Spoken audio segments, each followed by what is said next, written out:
ജീവിതത്തിൽ ഒരിക്കലെങ്കിലും പരിശുദ്ധമായ ഹജ്ജും ഉംറയും നിർവഹിക്കുക എന്നത് ഒരാൾക്ക് ലഭിക്കുന്ന ഏറ്റവും വലിയ സൗഭാഗ്യമാണ്. പണമുണ്ടായിരിക്കെ നമ്മിൽ പലരും ഹജ്ജിനും ഉംറക്കും ശ്രമിക്കുന്നില്ല എന്നത് ഏറെ ദൗർഭാഗ്യകരവുമാണ്. ഒരാൾക്ക് കഴിവുണ്ടായിരിക്കെ ഹജ്ജും ഉംറയും നിർവഹിക്കാതിരിക്കുന്നത് വലിയ തെറ്റുമാണ്. ഒരുപാട് ആളുകൾ അവിടെ ചെന്ന് ആ അനുഭൂതി അനുഭവിച്ചവരാണ്.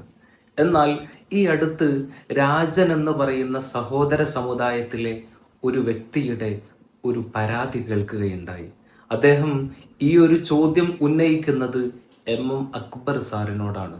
എനിക്കേറെ ഇഷ്ടപ്പെട്ടത് ഈ രാജൻ സാറിന്റെ ചോദ്യത്തെക്കാൾ എനിക്കേറെ മനസ്സിൽ പതിഞ്ഞത് അക്ബറിന്റെ മറുപടിയായിരുന്നു. നമുക്ക് അദ്ദേഹം ചോദിച്ചിട്ടുള്ള ചോദ്യവും അക്ബറിന്റെ മറുപടിയും ഒന്ന് കേട്ടു നോക്കാം. എനിക്കൊരു സംശയം അവതരിപ്പിക്കാൻ. എൻ്റെ പേര് രാജൻ എന്നാണ്, ഒറ്റപ്പാലത്ത് നിന്നാണ് വരുന്നത്. എനിക്ക് ഹജ്ജിന് പോകണമെന്നുണ്ട്, ഇല്ലെങ്കിൽ ഉംറയ്ക്കായാലും കുഴപ്പമില്ല. അപ്പോൾ അതിനെപ്പറ്റി എനിക്ക് വിശദമായ ഒരു വിവരം കിട്ടിയാൽ തിരക്ക്. ബഹുമാനായ സഹോദരൻ രാജൻ സാറുടെ ആഗ്രഹം ഹജ്ജിനോ ഉംറക്കോ പോകണമെന്നുണ്ട്. അതിന് എന്താണ് ചെയ്യേണ്ടതെന്നാണ്, അല്ലെങ്കിൽ അതിനൊരു ഉപദേശം കിട്ടിയാൽ തിരക്കുള്ളതാണ്. ഹജ്ജിനാണെങ്കിലും എന്തിനാണെങ്കിലും നമുക്ക് ഏത് യാത്രക്കാണെങ്കിലും നമുക്ക് ചില അടിസ്ഥാനപരമായ ചില സംഗതികളുണ്ടാവും. ഇപ്പോൾ നമ്മൾ ഇവിടെ നിന്ന് അമേരിക്കയിൽ പോകണമെങ്കിൽ അമേരിക്കയുടെ വിസ ആദ്യം കിട്ടണം. നമ്മൾ പാസ്പോർട്ട് എടുക്കണം, അമേരിക്കയുടെ വിസ കിട്ടണം. വിസ കിട്ടണമെങ്കിൽ അമേരിക്കയുടെ ഇവിടുത്തെ എംബസിയുമായി ബന്ധപ്പെട്ട് ഒരു ഫോമുണ്ട്, അത് ഫില്ല് ചെയ്ത് കൊടുക്കണം. അതിൽ ചില ഡിക്ലറേഷൻസ് നൽകണം. നമ്മളിത് ഇന്നതാണെന്നെല്ലാം ആ ഡിക്ലറേഷൻ നൽകിക്കഴിഞ്ഞാലാണ് അവിടെ നിന്ന് വിസക്ക് നമുക്ക് അപ്ലൈ ചെയ്യാൻ പറ്റുള്ളൂ. ആ വിസ വന്നു കഴിഞ്ഞാലാണ് നമുക്ക് പോകാൻ പറ്റുള്ളൂ. അങ്ങനെ കുറേ കാര്യങ്ങൾ ഏത് കാര്യത്തിനാണെങ്കിലും ഏത് നാട്ടിനാണെങ്കിലും ഇത്. ഹജ്ജിനും ഉംറക്കും പോകണമെങ്കിൽ അടിസ്ഥാനപരമായൊരു സംഗതി, ആ ഹജ്ജും ഉംറയും സ്വീകരിക്കപ്പെടുന്ന കർമ്മമായി തീരുന്ന ആളുകൾക്ക് അവിടെ പോയി ഈ കർമ്മങ്ങൾ ചെയ്യേണ്ടതുള്ളൂ എന്നുള്ളതാണ്. ആ കർമ്മമായി തീരണമെങ്കിൽ ഒന്ന് അടിസ്ഥാനപരമായ സംഗതി, രണ്ട് കാര്യങ്ങൾ നമ്മൾ പ്രതിജ്ഞ ചെയ്യണം എന്നുള്ളതാണ്. ഒന്ന് അശ്ഹദു അല്ലാ ഇലാഹ ഇല്ലല്ലാഹ്, രണ്ട് അശ്ഹദു അന്ന മുഹമ്മദ് റസൂലുള്ളാഹ്. അല്ലാഹുവല്ലാതെ ആരാധനകൾ അർഹിക്കുന്നവനായി മറ്റാരുമില്ലെന്ന് ഞാൻ എൻ്റെ ജീവിതം കൊണ്ട് പ്രതിജ്ഞ ചെയ്യുന്നു. ഞാൻ സാക്ഷ്യം വഹിക്കുന്നു. മുഹമ്മദ് നബി അള്ളാഹുവിൻ്റെ ദൂതനാണ് എന്ന് ഞാൻ സാക്ഷ്യം വഹിക്കുന്നു.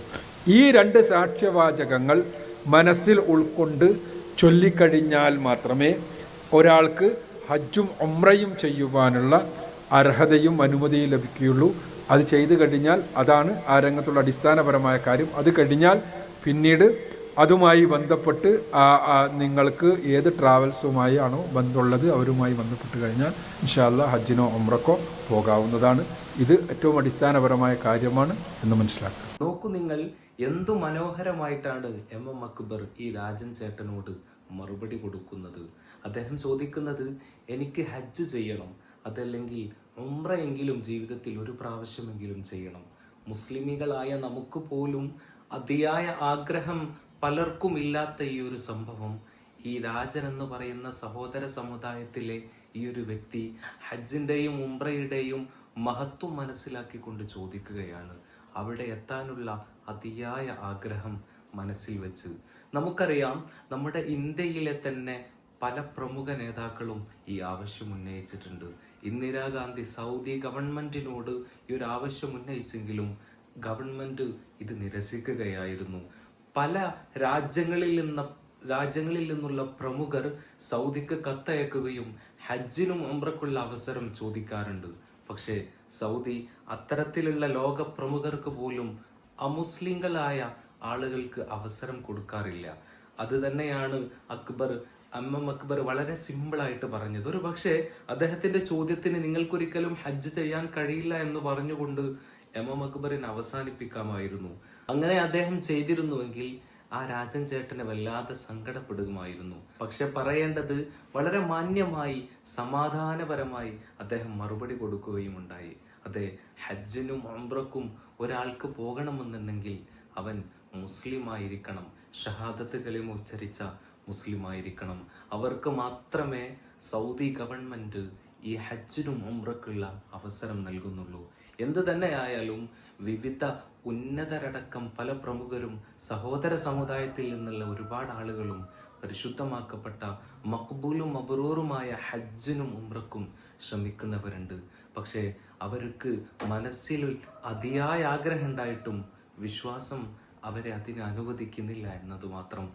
എങ്കിൽ കൂടെ ഇതിൽ നിന്നൊക്കെ നമ്മൾ മനസ്സിലാക്കേണ്ടത്, നമുക്കിത്തരത്തിലുള്ള ഈ പണവും സമ്പാദ്യവും അതിനുള്ള ആരോഗ്യമെല്ലാം ഉണ്ടായിട്ടും നാം അതിന് ശ്രമിക്കുന്നില്ല എങ്കിൽ നാളെ പരലോകത്ത് നമ്മൾ ചോദ്യം ചെയ്യപ്പെടുക തന്നെ ചെയ്യും. അല്ലാഹു സുബ്ഹാനഹു വ തആല പരിശുദ്ധമായ ഹജ്ജും ഉംറയും നിർവഹിക്കാനുള്ള തൗഫീക്ക് നമുക്കൊക്കെ നൽകുമാറാകട്ടെ. അവിടെ പോയവർക്ക് വീണ്ടും പോകാനുള്ള തൗഫീക്ക് നൽകട്ടെ എന്ന പ്രാർത്ഥനയോടുകൂടി വീണ്ടും നമുക്കൊരു വീഡിയോയിലൂടെ കാണാം. Thanks for watching. അസ്സലാമു അലൈക്കും.